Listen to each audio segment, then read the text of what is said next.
Hello friends, मेरा नाम है विवेक और आप देख रहे हैं मेरा YouTube channel proof and beyond. आज हम स्टार्ट करने वाले हैं एनसीईआरटी का चैप्टर 5 जो कि है समांतर श्रेणी या फिर हम उसको कह सकते हैं अर्थमेटिक प्रोग्रेशन। एक्सरसाइज 5.1 का चौथा क्वेश्चन आइए देखते हैं। लिखा हुआ है कि निम्नलिखित में कौन कौन एपी है। तो यहाँ जो कुछ श्रेणियाँ आपको दी गई हैं, कुछ टर्म्स आपको दिए गए हैं, उसमें से हमको देख करके बताना है कि कौन कौन एपी हैं। तो अगर हैं तो इसका सार्वंतर याद कीजिए। जाहिर सी बात है, अगर एपी है तो उसका सार्वंतर कुछ ना कुछ होगा। और इसके 3 और पद लिखिए। ठीक है, इसका मतलब है कि जितने पद इसमें दिए गए उसके आगे के 3 और पद हमको लिखने हैं। आइए देखते हैं। जैसे पहला क्वेश्चन लिखा हुआ है 2, 4, 8, 16। तो पहले हमको इसको चेक करके बताना है कि क्या ये एपी है या नहीं है। तो पहले देखिए, पहला पद प्रथम पद ए जिससे हम लिखते हैं वो दिया हुआ है 2। तो आपको पहले सार्वंतर डी निकालना है। डी कैसे निकलता है? दूसरे टर्म से पहले वाले टर्म को अगर हटा देंगे, जैसे कि 4 से 2 जाएगा, बचेगा कितना? 2। अब ये हो गया आपका D1 और उसके बाद अब निकालते हैं D2। अगर श्रेणी हमको ये प्रूव करनी है कि क्या ये एपी है या नहीं है, तो आपको 2 जगहों के बीच का अंतर निकालना, मतलब D1 और D2 दो निकालने होंगे। अगर ये दोनों इक्वल आ जाते हैं तो लिख देते हैं कि हाँ ये एपी है। देखिए क्या होता है, D2 निकालने के लिए A3 से A2 को हटाना पड़ेगा। A3 क्या है? 8, 8 से 4 जाएगा, क्या बचेगा? 4। अब देखिए D1 और D2 क्या इक्वल है? नहीं इक्वल है, तो D1 does not equal to D2। या फिर आप ये सीधे सीधे लिख भी सकते हैं कि इसका सार्वंतर समान नहीं है, अतः यह AP नहीं है। या फिर आप मैथमेटिकल फॉर्म में लिख दीजिए D1 does not equal to D2। फिर लिख देंगे कि अतः यह समांतर श्रेणी नहीं है। ठीक है, अब इसमें अगले 3 पद नहीं निकालने हैं, हमको ये देखना है कि अगर ये एपी है तब तो हम इसके अगले 3 पद निकाल सकते हैं, और अगर ये एपी नहीं है तो इसके हम अगले 3 पद नहीं निकाल सकते और निकालने की ज़रूरत भी नहीं है। ठीक है, तो ये था आपका पहला क्वेश्चन। इसका दूसरा क्वेश्चन दिया हुआ है 2, 5/2, 3, 7/2। अब देखिए इसका पहला पद होता है ए दिया है आपको 2। अब आपको निकालना है इसको। देखिए पहले आप अलग अलग, जैसे पहले क्वेश्चन में किया है, आप इसको अलग अलग भी कर सकते हैं। आप चाहें तो इसको दोनों मिला करके एक साथ में भी कर सकते हैं। जैसे कि अगर ये एपी होगी तो हमको क्या सिद्ध करना है कि D1 D2 के इक्वल होना चाहिए। ठीक है, उसमें अलग अलग किया था, बाद में ले जा करके कंपैरिजन कर दिया था, तुलना कर दी थी। यहाँ पर क्या करें, आप चाहें तो इसको एक साथ नहीं कर सकते हैं। जैसे D1 क्या होता है? A2 से A1, और D2 क्या होता है? A3 से A2। देखिए ये पहला टर्म आपका है A1, ये A2, ये A3, ये A4। ठीक है, अब देखिए A2 कितना था? 5/2 माइनस A1 कितना है? 2 इक्वल टू A3 कितना है? 3 माइनस 5/2। अब ध्यान से देखिए 5/2 को हम क्या लिखते हैं? आप चाहें तो इसको एलसीएम वाले तरीके से कर लीजिए। 5/2 को हम लिख सकते हैं 2.5, या इसको अगर एलसीएम लिखेंगे, एलसीएम करेंगे तो यहाँ 1 इंटू 2 इंटू 2, 5 से 4 जाएगा तो बचेगा 1/2 इक्वल टू, यहाँ पर देखिए 1 इंटू 2 इंटू 2, 3 दूनी 6 से 5 जाएगा 1/2। तो यहाँ पर D1 इक्वल टू D2 है, अतः यह एक एपी है या समांतर श्रेणी है। सिंपल में आप लिख दीजिए एपी है।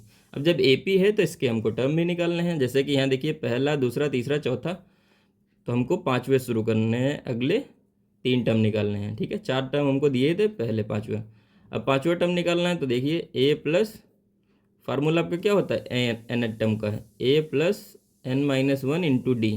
अब देखिए n कितना है? 5 दिया हुआ है, तो 5 माइनस 1 इंटू डी। ये हम आपको पहले भी बता चुके हैं कि कैसे आप कर सकते हैं सिंपल भाषा में। अब देखिए 5 से 1 जाएगा तो आप ये भी समझ सकते हैं कि 5वां टर्म निकालना है तो उसमें 4 टाइम हमको डी जोड़ना होगा। ये पहले भी हम बता चुके हैं।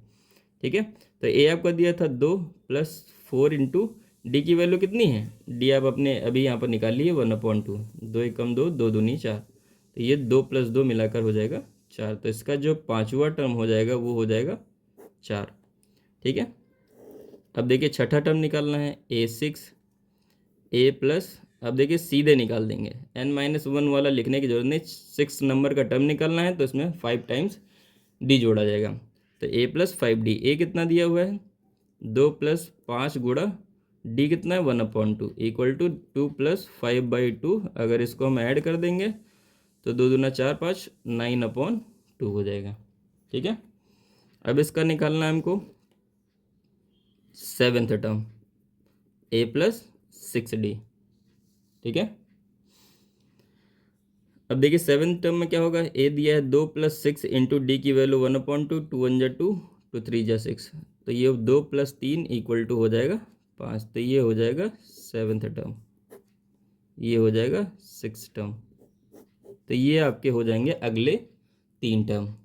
ठीक है, इसका तीसरा क्वेश्चन दिया गया है -1.2, अगला टर्म लिखा -3.2, -5.2 और -7.2।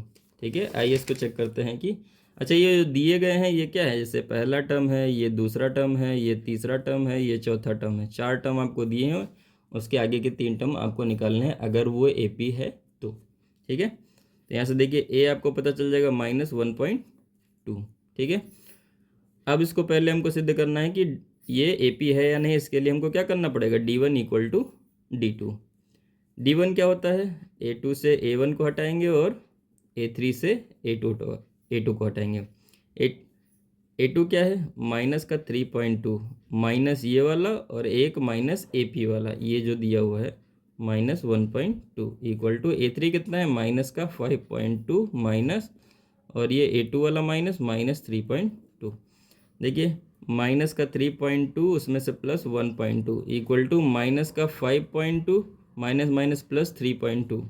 ठीक है, अब 3.2 से अगर 1.2 हटा देंगे तो बचेगा क्या, माइनस का 2.0 या 2 बोल सकते हैं। ठीक है, यहाँ पर देखिए यहाँ भी जो बचेगा माइनस का बचेगा, पॉइंट से 0.0 जाएगा और यहाँ पर भी बचेगा कितना 2।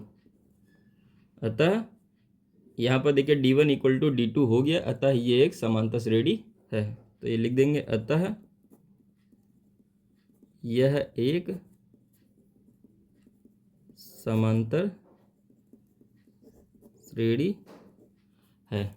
ठीक है, अब अगर समांतर श्रेणी है तो इसके अगले कुछ टर्म हमको निकाल के देने होंगे, कुछ नहीं मतलब 3 टर्म आपको निकाल के देने होंगे।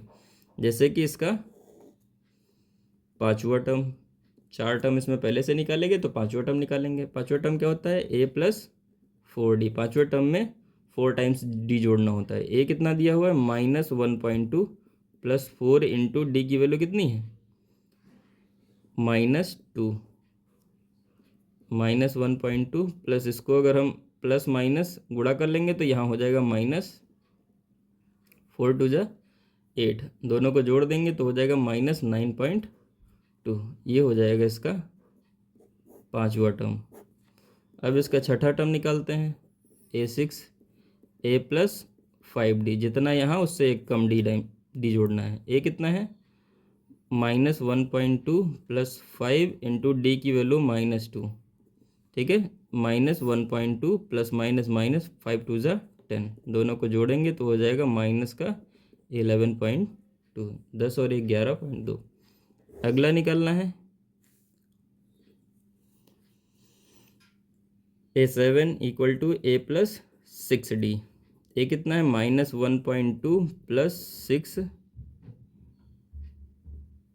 इसको नहीं ब्रैकेट अभी नहीं लगाते हैं, यहाँ पर लगाएंगे -2, ये हो जाएगा -1.2 प्लस माइनस 6 2 जा 12, ये हो जाएगा माइनस का 13.2। तो ये इसका 6 टर्म हो गया और इसका ये 7th टर्म हो गया। तो अगले 3 टर्म आपको निकाल के देने थे, ये उसके अगले 3 टर्म हैं। इसका चौथा क्वेश्चन दिया हुआ है -10 -6 -2 और 2।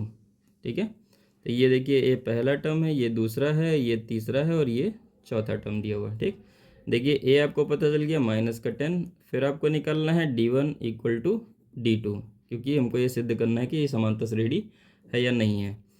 D1 कैसे निकलता है, जब A2 से A1 को दूसरे टर्म से पहले टर्म को माइनस कर देते हैं तो D1 आता है। अब यहाँ पर देखिए D2 कैसे निकलेगा, जब तीसरे टर्म से दूसरे टर्म को माइनस कर देंगे। A2 क्या दिया हुआ है, A2 दिया हुआ है -6 माइनस A1 दिया हुआ है -10 इक्वल टू A3 दिया हुआ है -2 माइनस ये वाला और ये माइनस उसके साथ में है -6। ठीक है, अब यहाँ देखिए -6 minus minus plus 10 equal to ये देखिए -2 माइनस माइनस प्लस का 6। 10 से 6 जाएगा बचेगा 4 इक्वल टू यहाँ 6 से 2 जाएगा बचेगा 4। यहाँ देखिए D1 इक्वल टू D2 हो गया है, अतः हम लिख सकते हैं कि अतः यह एक AP है। AP है यह मतलब समांतर श्रेणी है। तो अब इसको हमको पाँचवा छठा और सातवां टर्म निकालना है। तो हमको A5 क्या होता है A+4D। A दिया हुआ है -10 प्लस का 4 इंटू डी की वैल्यू है 4। तो -10 प्लस 16, 16 से 10 जाएगा बचेगा 6। तो इसका पाँचवा टर्म निकल के आएगा क्या 6। छठा टर्म निकालना है, देखते हैं। A6 equal to A+5D। A कितना है, A है -10 प्लस 5 गुणे डी की वैल्यू आई है 4। -10 प्लस 5 को 20 होता है, 20 से 10 जाएगा तो बचेगा 10। तो इसका छठा टर्म 10 निकल के आया। अब इसका निकालते हैं सातवां term. A7 equal to A+6D। ए कितना है -10 प्लस 6 गुणे 4 -10 प्लस 6 चौको 24, 24 से 10 जाएगा बचेगा 14। तो इसका सातवां टर्म आएगा 14। ये आपका हो गया। इसका पांचवा क्वेश्चन दिया गया है 3 plus √2 plus 3 plus 2√2 plus 3 plus 3√2। अब देखिए ये हो जाएगा पहला, ये दूसरा, ये तीसरा, ये चौथा। ठीक है, तो ए आपको दिया गया है पहला टर्म 3। आपको पहले सिद्ध करना है कि ये AP है या नहीं है। तो इसके लिए हम D1 इक्वल टू D2 करेंगे। D1 क्या है A2 minus A1 equal to D2 क्या है A3 माइनस A2। A2 क्या है 3 प्लस √2 माइनस A1 क्या है 3 इक्वल टू ये क्या है A3 क्या है 3 प्लस 2√2 माइनस A1 क्या है 3 प्लस √2। अब देखिए यहाँ से 3 प्लस का माइनस का कैंसिल हो जाएगा, बचेगा √2 इक्वल टू यहाँ देखते हैं 3 प्लस 2√2 माइनस से ब्रैकेट ओपन कर देते हैं माइनस का √2। देखिए 3 से 3 कैंसिल हो जाएगा इक्वल टू 2√2 से √2 जाएगा तो बचेगा √2। यहाँ देखिए D1 इक्वल टू D2 हो गया है।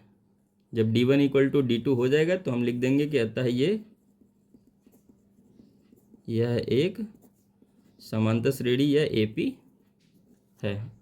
ठीक है, अब जब AP है तो इसके अगले कुछ टर्म हमको निकाल के देने होंगे, जैसे कि उसका पांचवा टर्म निकालना है। 4 तक यहाँ निकले हुए, अगले 3 टर्म और निकालने हैं। पांचवा टर्म A+4D। ए क्या दिया हुआ है 3 प्लस 4 इंटू डी की वैल्यू है √2।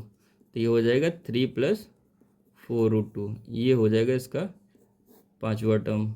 ठीक है, अब छठा टर्म निकालना है। A6 equal to A+5D equal to A दिया हुआ है 3 प्लस 5 इंटू डी की वैल्यू दी हुई है √2 इक्वल टू हो जाएगा 3 प्लस 5√2। ठीक है, ये हो जाएगा इसका छठा पद, ये 6 टर्म। अब सातवां निकालना है A+6D इक्वल टू A दिया हुआ है 3 प्लस 6 इंटू डी की वैल्यू है √2 इक्वल टू 3 प्लस 6√2। तो ये उसका हो जाएगा सातवां टर्म। ठीक है, ये हो गया आपका पांचवा क्वेश्चन। इसका अगला क्वेश्चन छठा क्वेश्चन दिया हुआ है 0.2 0.22 0.222 0.2222। इसके आगे के टर्म और एंड सो ऑन दिया हुआ है। ये देखिए आपका पहला टर्म है, ये दूसरा है, ये तीसरा है और ये चौथा है। तो A आपको दिया हुआ है 0.2। आपको क्या निकालना है D1 इक्वल टू D2। अगर ये हो जाता है तो AP है, नहीं होता है तो फिर नहीं है। D1 दिया क्या होता है A2 से A1 को हटाते हैं। D2 क्या होता है A3 से A2 को हटाते हैं। A2 कितना दिया हुआ है देखिए 0.22 माइनस 0.2 इक्वल टू A3 कितना है 0.222 माइनस 0.22। अब इसमें से अगर इसको माइनस कर देंगे, ध्यान से देखिए, इसको अगर माइनस करेंगे तो क्या आएगा, इसको माइनस करेंगे तो आएगा 0.02 और इसको माइनस कर देंगे तो आएगा 0.002। क्या ये दोनों इक्वल हैं? नहीं इक्वल हैं, इसलिए लिख देंगे कि अतः यह AP यह ए पी नहीं है। ये हो गया आपका छठा क्वेश्चन। इसका सातवां क्वेश्चन दिया गया है 0, 0 -4 -8 -12। तो ये हो जाएगा A1, ये A2, ये A3 और ये A4।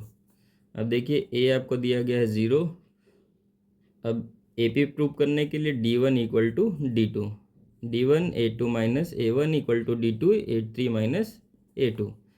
क्या दिया हुआ है A2 -4 minus A1 0 equal to A3 है माइनस का 8 और -4।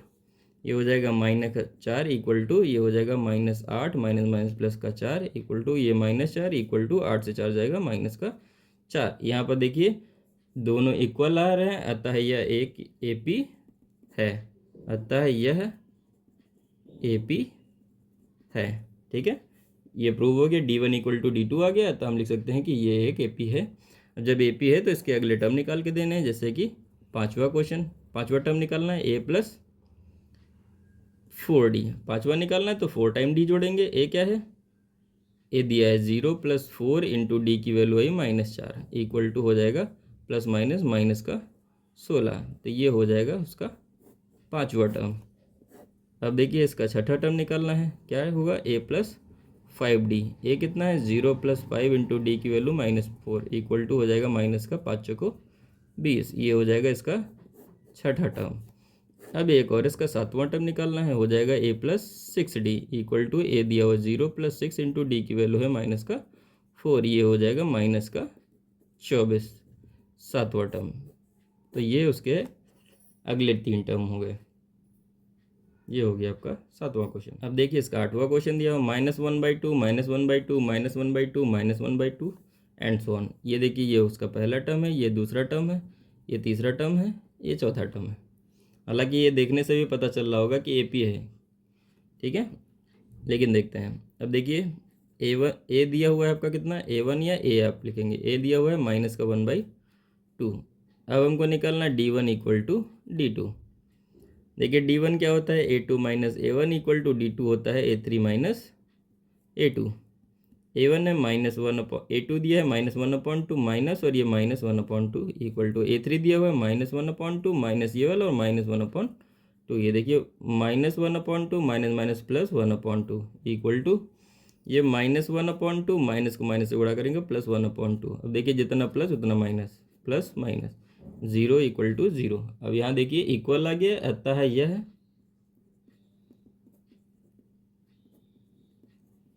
ए पी है।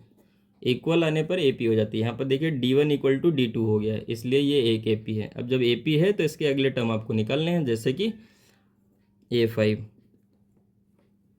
A + 4D। आप चाहें तो फार्मूले से निकाल लें, या फिर आप ना चाहें तो आप सीधे भी आप लिख सकते हैं, क्योंकि इसका जो सार्वंतर आ गया है वो 0 है। अब जब सार्वंतर 0 आ गया है तब जाहिर सी बात कि वही टर्म बार बार आपको निकालना है। जैसे ए की वैल्यू -1/2 + 4 इंटू इसकी वैल्यू 0 इक्वल टू -1/2। तो A5 और A6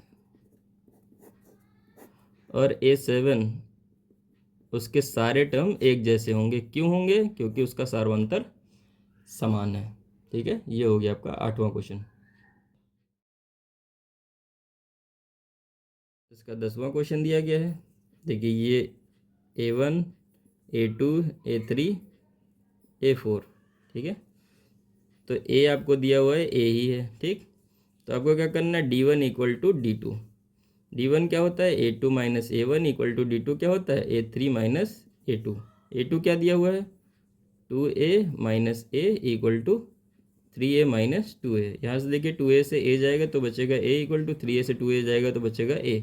यहाँ पर देखिए दोनों इक्वल हैं, अतः लिख सकते हैं कि अतः यह ए पी है। ठीक है, अब जब ए पी है तो इसके अगले टर्म हमको निकालने पड़ेंगे। कौन सा, 4 तक दिया है, पाँचवा निकालना है, A + 4D। ए दिया हुआ है आपका A + 4 इंटू डी दिया हुआ है equal to A + 4A equal to जोड़ करके 5 है। तो इसका पाँचवा टर्म हो जाएगा 5 है। छठा टर्म निकालना है, A6 equal to A + 5D। ए भी है A और 5 इंटू डी भी है ए, दोनों को जोड़ करके हो जाएगा 6a, यहाँ हो जाएगा ये छठा टर्म। ठीक है, अब इसका निकालते हैं सातवां term, a plus 6d equal to a है और 6 इंटू डी भी ए है, इक्वल टू दोनों को जोड़ करके लिख देंगे 7 है। तो ये हो जाएगा इसका सातवां क्वेश्चन। इसका 11वां क्वेश्चन दिया हुआ है a comma a square comma a cube comma a की पावर 4, ऐसे करके आगे जाता है। ये है आपका पहला टर्म, ये दूसरा, ये तीसरा और ये चौथा। तो पहला टर्म ए दिया हुआ है। अब आपको निकालना है d1 equal to d2। d1 क्या होता है, a2 से a1 हटाएंगे और दूसरा a3 से a2 को हटाएंगे या माइनस करेंगे। a2 क्या है, a square minus a equal to, यहाँ पर देखिए a3 क्या है, a cube minus a square. अब देखिए क्या इसमें से माइनस हो सकता है, अगर इसमें से हम ज़्यादा कॉमन ले सकते हैं, कॉमन ले लेंगे a तो बचेगा a माइनस 1। यहाँ पर देखिए ए स्क्वायर कॉमन हो सकता है तो बचेगा a माइनस 1, नहीं इक्वल है तो लिख देंगे आता है यह ए पी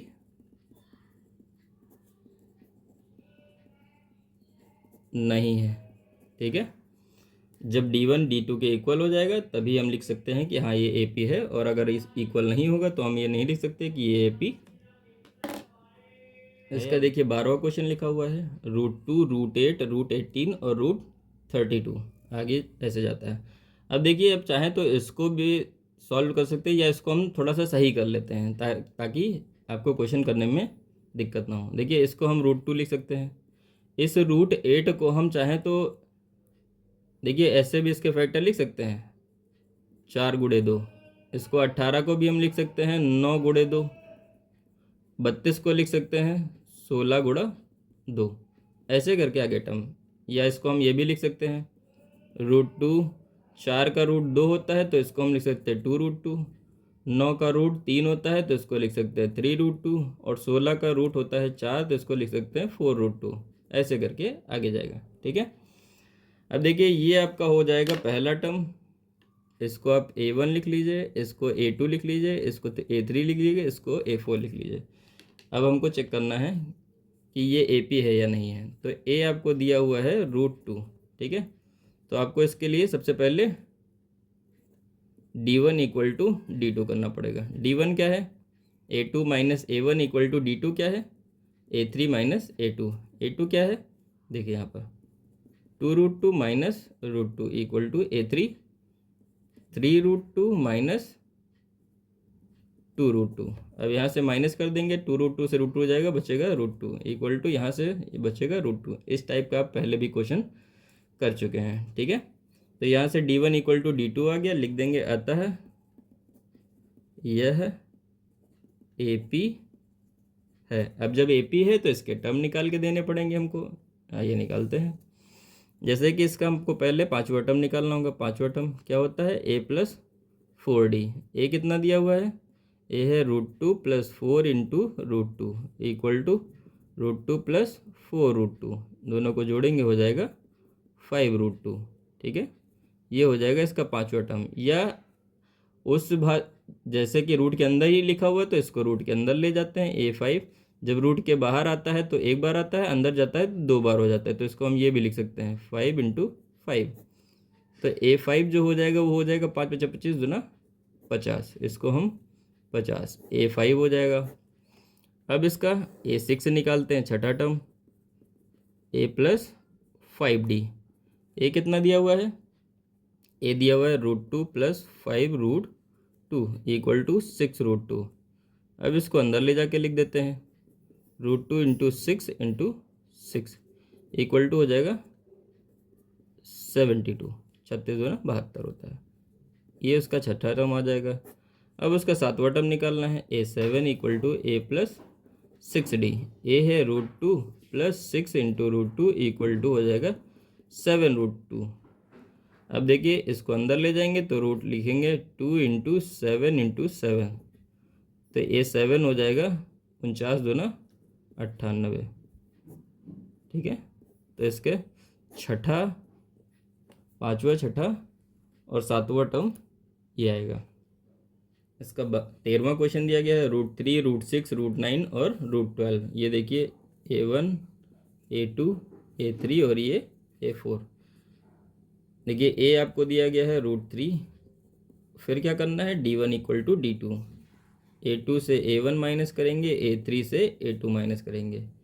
A2 कितना दिया हुआ है √6 माइनस A1 क्या दिया हुआ है √3 = A3 क्या दिया हुआ है √9 माइनस √6। अब देखिए यहाँ से माइनस हो सकता है, नहीं हो सकता है, और यहाँ पर इसको 9 को 3 लिख सकते हैं, 3 से √6 माइनस होगा नहीं, तो ये हम लिख देंगे डज नॉट इक्वल टू। अतः यह AP नहीं है। ठीक है, तो ये हो गया आपका 13वां क्वेश्चन का। 14वां क्वेश्चन दिया हुआ है 1 स्क्वायर, 3 स्क्वायर, 5 स्क्वायर, 7 स्क्वायर, आगे करके ऐसे जाता है। ये हो गया उसका पहला, दूसरा टर्म, तीसरा टर्म, चौथा टर्म। अब देखिए A1 आपको दिया है, या A हम लिख सकते हैं उसको 1 का स्क्वायर या 1 का स्क्वायर = 1। ठीक है, फिर क्या करना है D1 = D2 प्रूव करना है। D1 क्या होता है A2 minus A1 = A3 minus A2। A2 क्या दिया हुआ है 3 का स्क्वायर माइनस 1 का स्क्वायर = A3 क्या दिया हुआ है 5 का स्क्वायर माइनस 3 का स्क्वायर। 3 का स्क्वायर 9 माइनस 1 = 25 माइनस 9। 9 से 1 जाएगा 8 बचेगा, 25 से 9 जाएगा 16 बचेगा। क्या D1 D2 के इक्वल है? नहीं है। लिख देंगे अतः यह AP नहीं है। इसका 15वां क्वेश्चन लिखा हुआ है 1 का स्क्वायर, 5 का स्क्वायर, 7 का स्क्वायर, 73। तो ये उसका हो जाएगा A1, A2, A3, A4। अब देखिए A1 आपको पता है 1 का स्क्वायर, या फिर उसको हम 1 ही लिखेंगे। अब आपको निकालना है D1 = D2। D1 क्या होता है A2 माइनस A1, और D2 क्या होता है A3 माइनस A2। अब देखिए A2 क्या दिया हुआ है 5 का स्क्वायर माइनस 1 का स्क्वायर = A3 क्या दिया हुआ है 7 का स्क्वायर माइनस 5 का स्क्वायर। 5 का स्क्वायर होता है 25 माइनस 1 = 7 का स्क्वायर होता है 49 माइनस 25। 25 से 1 जाएगा बचेगा 24, और 49 से 25 जाएगा बचेगा 24। तो यहाँ पर देखिए आपका D1 = D2 आ गया। अतः यह समांतर श्रेणी है। लिख देंगे अतः यह समांतर श्रेणी या AP है। अब जब AP है तो इसके अगले टर्म हमको निकाल के देने हैं। देखिए 4 तक यहाँ पहले ही दिए हुए हैं, आपको 5वां टर्म से शुरू करना है। A + 4D। A दिया हुआ है आपको 1 + 4 × D की वैल्यू है 24। देखिए 1 + 24 चौको होता है 96, 96, जोड़ेंगे हो जाएगा 97। तो ये आपका निकल के आ गया 5वां टर्म। अब छठा टर्म निकालते हैं A6 = A + 5D। A क्या दिया हुआ है A है 1 + 5 × D की वैल्यू है 24। 1 + 24 = 120 होता है। 120 और 1 जोड़ेंगे हो जाएगा 121। तो ये हो जाएगा उसका छठा टर्म। अब इसका 7वां टर्म निकाल देते हैं। 7वां टर्म क्या होता है A7 = A + 6D। A क्या है 1 + 6 × D दिया हुआ है 24। 1 + 24 × 144 होता है। 144 में 1 जोड़ेंगे हो जाएगा 145। तो इसका 7वां टर्म निकल के आ गया 145। तो इस तरह से ये एक्सरसाइज समाप्त होती है। उम्मीद करते हैं कि आपको ये क्वेश्चन समझ में आए होंगे। अगर इससे रिलेटेड कुछ डाउट है तो आप हमारे कमेंट सेक्शन में जाके पूछ सकते हैं। धन्यवाद।